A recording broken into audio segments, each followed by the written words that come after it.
The airport gate agent stared at her computer screen, then back at me with confusion written across her face. "Ma'am, there's no return flight listed on your reservation." I blinked, certain I'd misheard her. My fingers fumbled through the envelope Allison had given me just yesterday, pulling out the boarding pass and itinerary. One-way ticket to Clearwater Beach. My heart started pounding as I dialed my daughter's number. It rang once, twice, 5 times. Voicemail. I tried again, my hands shaking now. Nothing. The cold reality hit me like a wave. This wasn't a vacation. This was something else entirely. "Ma'am, do you need assistance?" the agent asked gently. I looked at her, my voice barely a whisper. She didn't buy me a way back. The words felt foreign in my mouth, impossible. Around me, travelers rushed past with rolling suitcases and coffee cups, living their normal lives while mine crumbled. Allison had hugged me at the door just hours ago, promising this trip would help me relax after everything I'd been through. Now I stood here, abandoned at gate 47, holding a ticket that only went one direction. The motel room smelled like old carpet and disinfectant. I sat on the edge of the bed, still wearing my airport clothes, staring at my silent phone. Finally, a notification appeared. Voicemail. My hands trembled as I pressed play, hoping for an explanation, an apology, anything. Instead, I heard laughter. Not Allison's. It was Vivian, my daughter's mother-in-law. "Finally got her out of that house." Vivian's voice crackled through the speaker. "Maybe now it'll look like a place fit for a family." Another voice joined in, softer but unmistakable. "Allison. It's better this way, Vivian. She'll understand eventually." The message had been sent by accident, a pocket dial that revealed everything. I played it again, then again, each word carving deeper into my chest.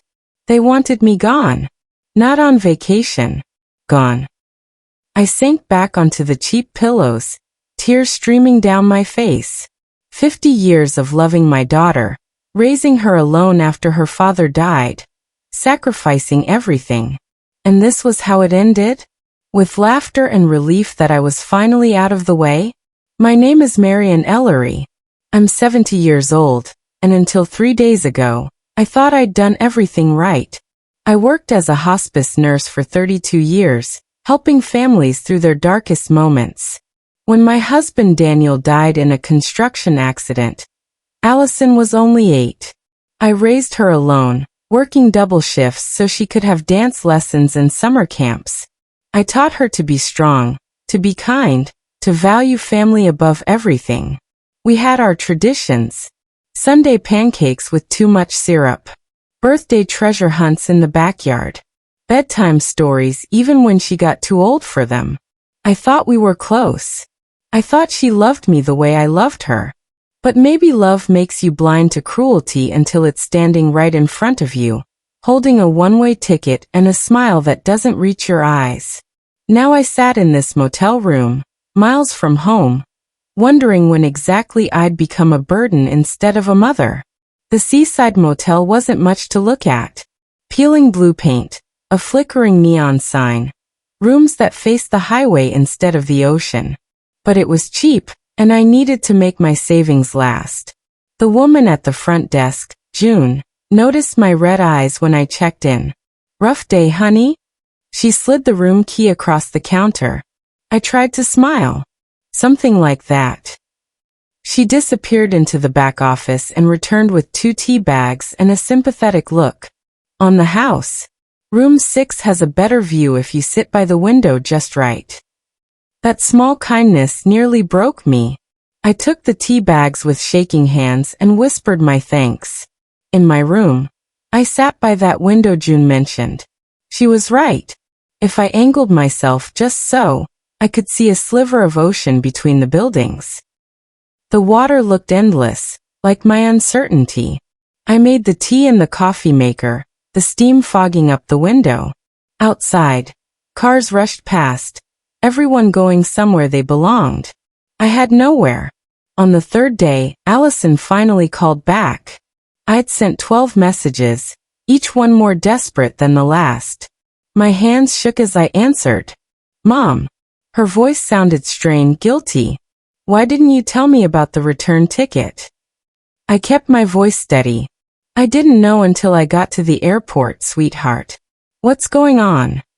She sighed, that familiar sound she made when I was being difficult. You needed a break, Mom. A real one. We'll talk when things settle down here. Before I could respond, I heard Vivian's voice in the background, sharp and clear. Don't coddle her, Allison.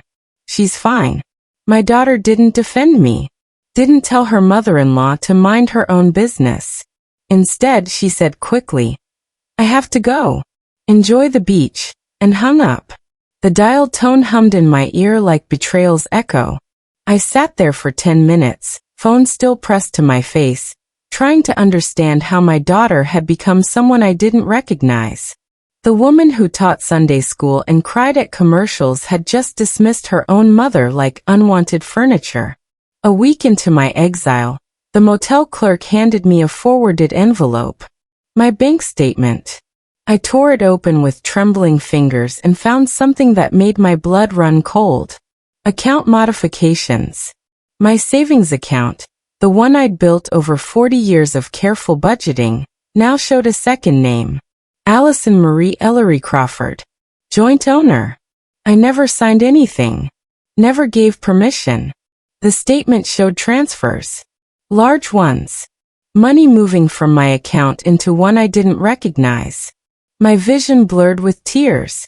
They weren't just getting rid of me. They were taking everything I'd worked for. I thought about the envelope Allison had given me at the airport, sealed and marked, "Don't open until you land."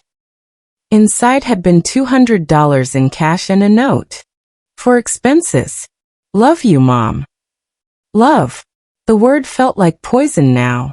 I looked at the bank statement again, at my dwindling balance, and something inside me shifted. Grief turned to anger. Confusion turned to clarity. If they thought I was too old to fight back, they didn't know Marianne Ellery at all. I found a payphone outside a convenience store and fed it quarters with shaking hands. The number came from memory, unchanged after all these years. 3 rings, then a familiar voice. Lawson and Associates. Mr. Lawson, this is Marianne Ellery. Daniel Ellery's widow. You handled his estate back in '92. Silence, then a warm chuckle. Mrs. Ellery. I remember you. Brought me homemade cookies every time we met. How can I help you? My voice cracked as I explained everything. The one-way ticket, the voicemail, the bank account. He listened without interrupting, his breathing steady on the other end. When I finished, he was quiet for a long moment. Mrs. Ellery, what they're doing is illegal. Financial exploitation of an elder. But we need to move fast. Hope sparked in my chest for the first time in days. What do I need to do? First, we revoke any power of attorney documents they might have filed. Second, we freeze those accounts. Third, we document everything. He paused. Mrs. Ellery, are you prepared for this to get difficult? Family cases always do. I thought about the garden I'd planted behind my house, the photos on my walls, the life they were erasing. I'm ready. That night, I sat at the small motel desk with a pad of paper June had given me. The pen felt heavy in my hand, but my resolve was heavier. I wrote slowly, carefully, making sure every word was clear. To whom it may concern, I, Marianne Louise Ellery, being of sound mind and body, hereby revoke any and all power of attorney granted to Allison Marie Ellery Crawford, effective immediately. I did not authorize access to my financial accounts. I did not grant permission to sell my property. I did not agree to permanent relocation. This document serves as official notice that any actions taken on my behalf without my explicit written consent are fraudulent and will be prosecuted to the fullest extent of the law. I signed it 3 times, dated it, and sealed it in an envelope. My hand didn't shake anymore. At the bottom of the page, I added one more line in my own handwriting, not for lawyers but for me. I will not disappear. Tomorrow I'll mail it. Tonight, I'd sleep knowing I'd found my voice again. Walking back from the post office, I passed a small bookstore wedged between a laundromat and a sandwich shop. The window display was dusty, filled with leather-bound classics and a handwritten sign. Help wanted. Inquire within. I hadn't planned to stop. Hadn't planned to do anything except survive. But something about that little shop called to me. Inside, the smell of old paper and coffee wrapped around me like a hug. An older man stood behind the counter, white hair wild around his head, reading glasses perched on his nose. Help you find something? He asked kindly. I saw your sign. I heard myself say. I'm good with organizing. Patient with customers. I worked as a nurse for 30 years, so I'm reliable. He studied me over his glasses. Are you running from something or toward something? The question surprised me honestly. Both. He smiled. Name's Arthur. Used to teach history before I retired. This place keeps me sane. He extended his hand. When can you start? Tomorrow. We shook on it, and for the first time since arriving in this town, someone looked at me like I mattered. 3 days into working at the bookstore, Arthur called me over to his computer. Marianne, I was browsing real estate listings. Habit from when my wife and I were house hunting. He turned the screen toward me. Isn't this your street? My heart stopped. There on the screen was my house. My yellow two-story with the wraparound porch and Daniel's birdhouses still hanging in the oak tree. The listing read, charming family home newly renovated. Perfect for growing families. Motivated sellers. The photo showed my living room, my kitchen and my garden. They'd removed my furniture, staged it with modern pieces that erased every trace of me. In the background of one photo, I could see the frame that held Allison's baby picture, turned face down on the mantel. That's my home, I whispered. Arthur's hand found my shoulder. Then we're going to get it back. I couldn't look away from the screen. They hadn't just sent me away.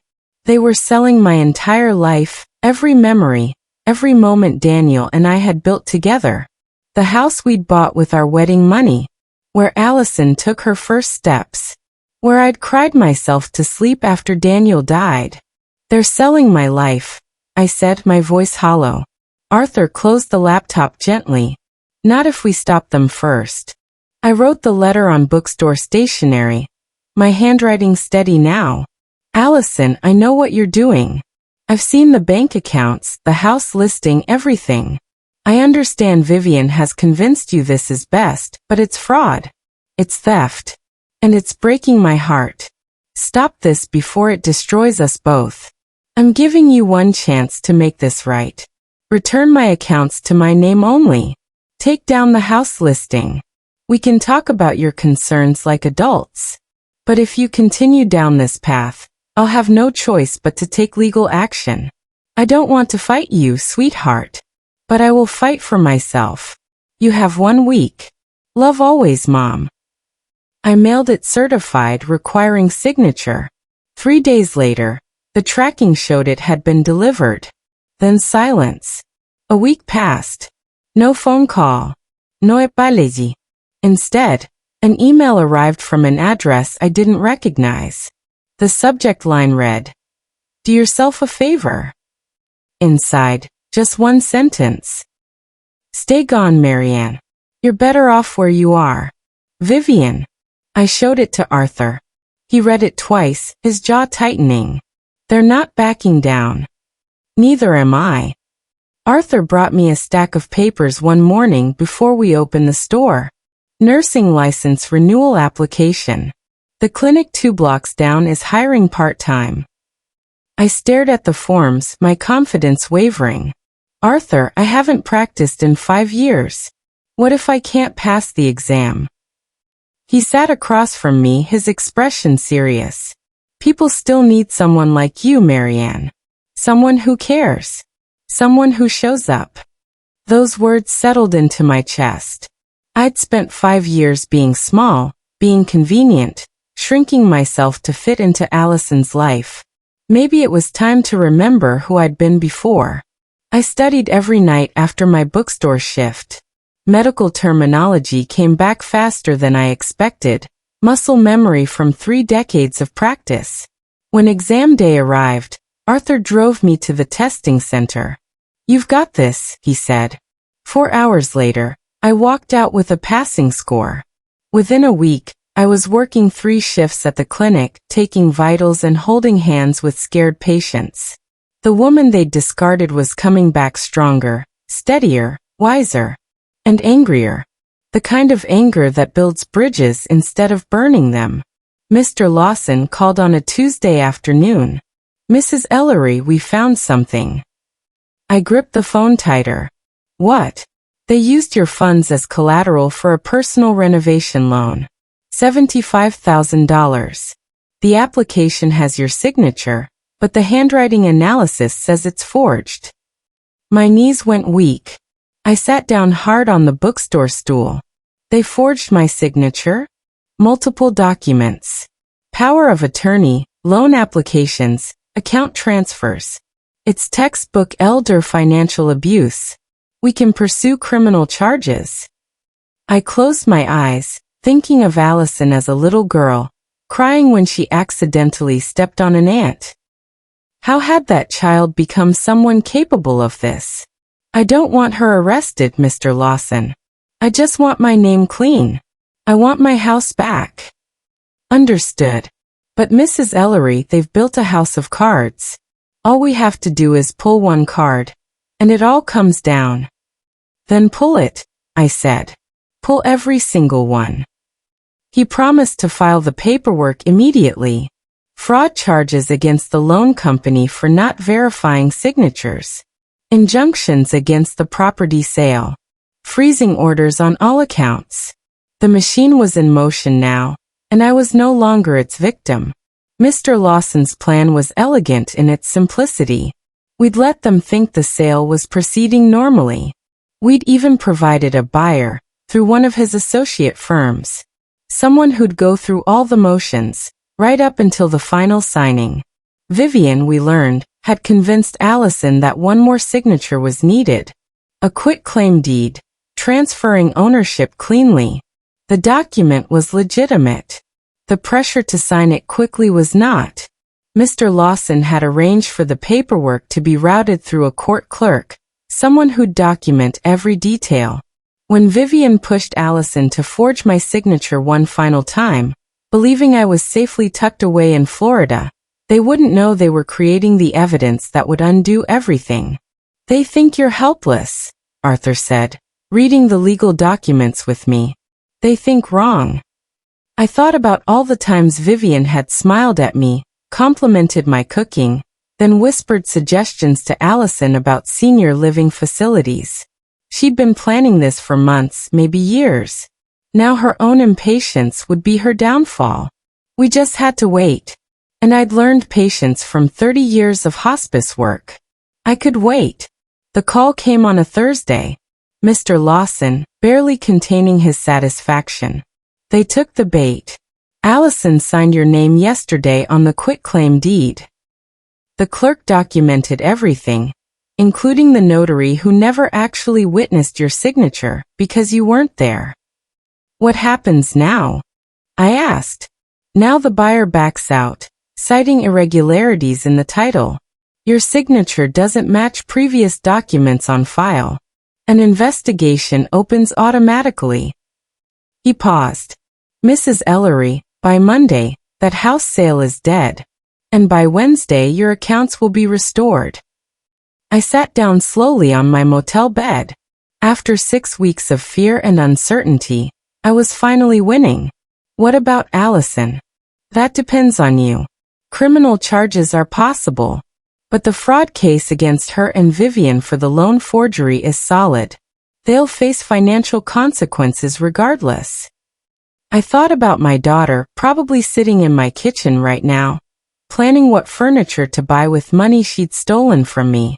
Part of me wanted her punished, but a larger part just wanted my life back. Let the consequences be financial, I said quietly. I don't want my daughter in jail. I just want her to understand what she's done. Fair enough, Mr. Lawson replied. Get ready to come home, Mrs. Ellery. Allison's call came Sunday night, 48 hours after the buyer pulled out. She was screaming before I even said hello. What did you do? The sale fell through. They're saying there's fraud, that signatures don't match. Mom, how could you do this to us? I let her rage, her voice shrill with panic. When she finally paused for breath, I spoke calmly. I didn't do anything, Allison.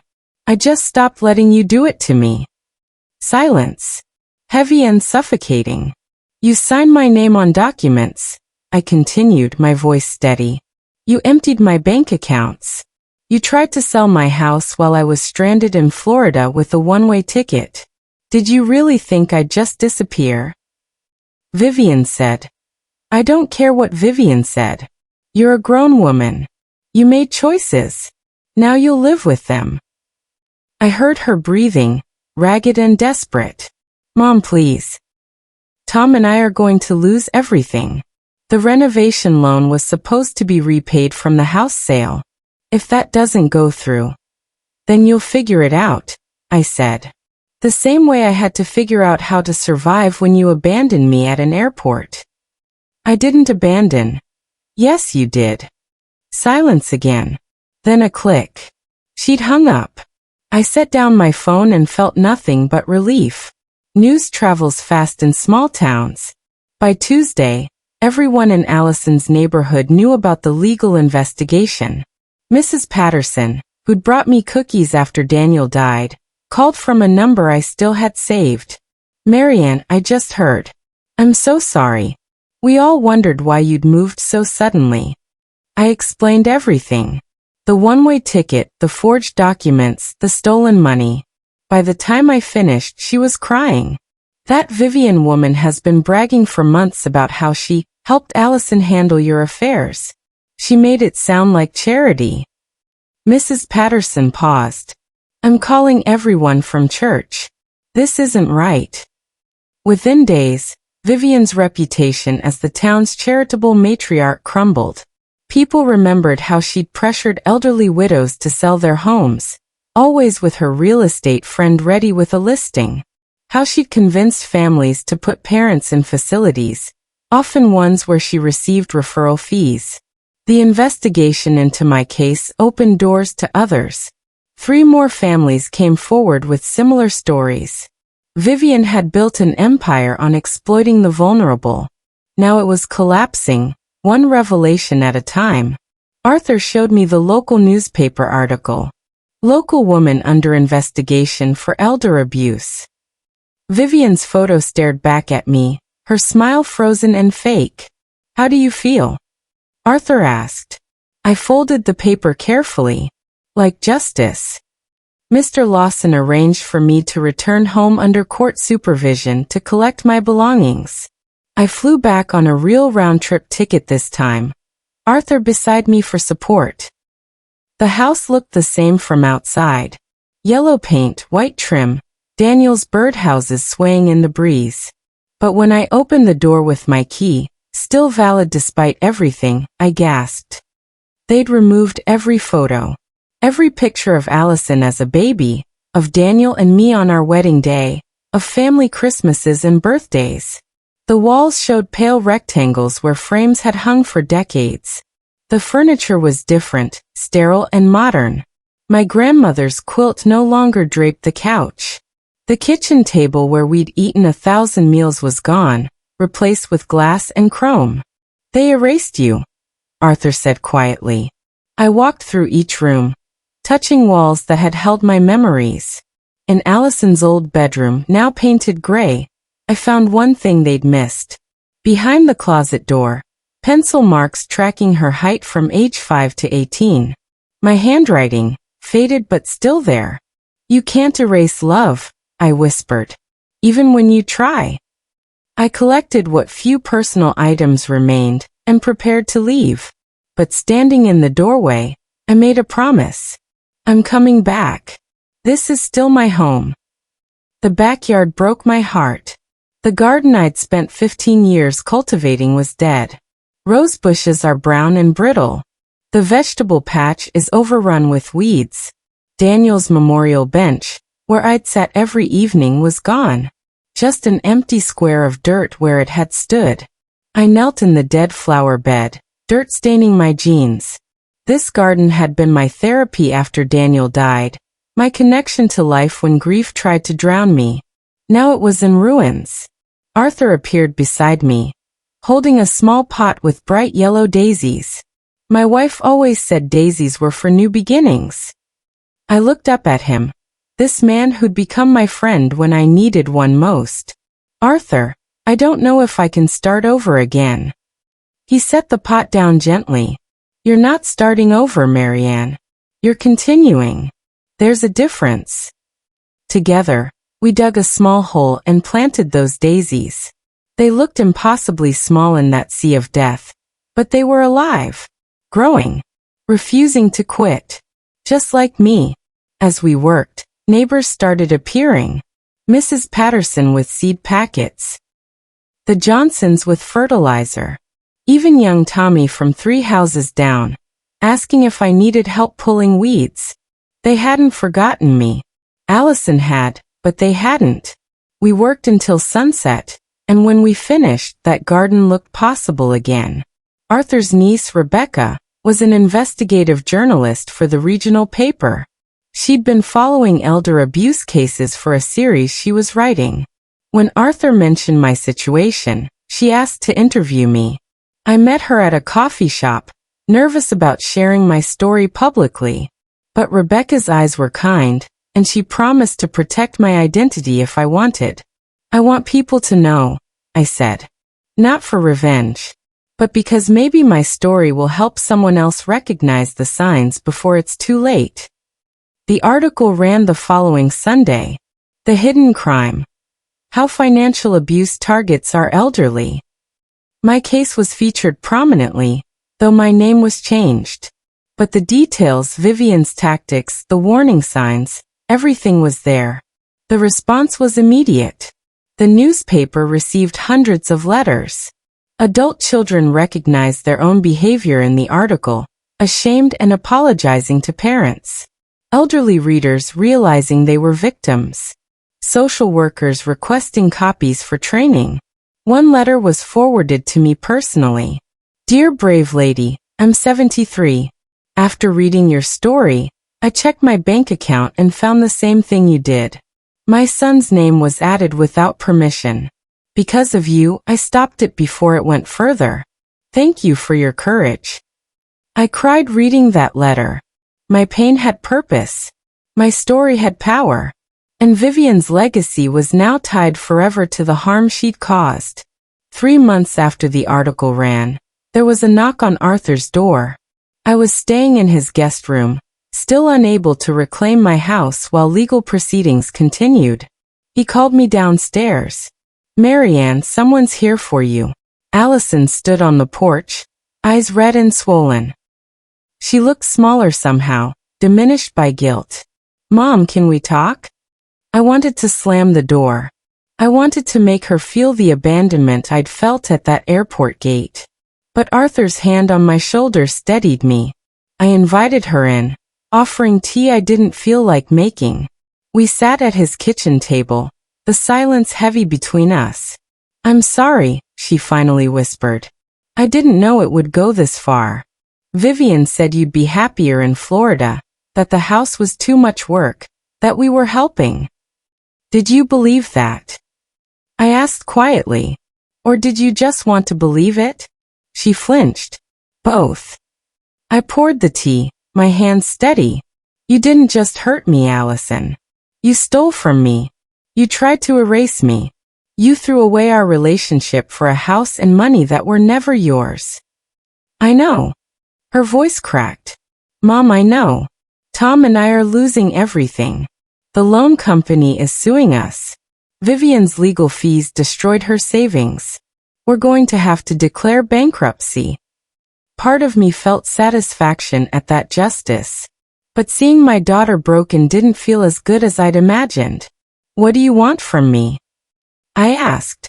She looked up, tears streaming. Forgiveness. I sipped my tea, considering.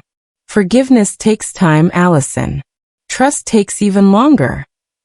The court date arrived in early November, 6 months after that one-way ticket.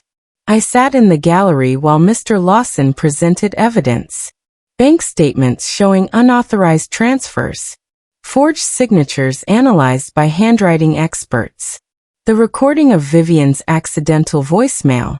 Her laughter as she celebrated removing me from my own life. The judge, a woman in her 60s, listened with increasing anger. When Mr. Lawson finished, she addressed Allison and Vivian directly. What you did wasn't just illegal. It was cruel. You exploited a woman who spent her life caring for others. You betrayed family bonds for financial gain. The ruling was swift. All forged documents nullified. My accounts were restored with interest. The house returned to my sole ownership. Allison and Tom were ordered to repay the fraudulent loan themselves, with wage garnishments if necessary. Vivian faced additional fines for her pattern of elder exploitation across multiple families. As we left the courthouse, Vivian tried to approach me. Marianne, if you'd just been reasonable.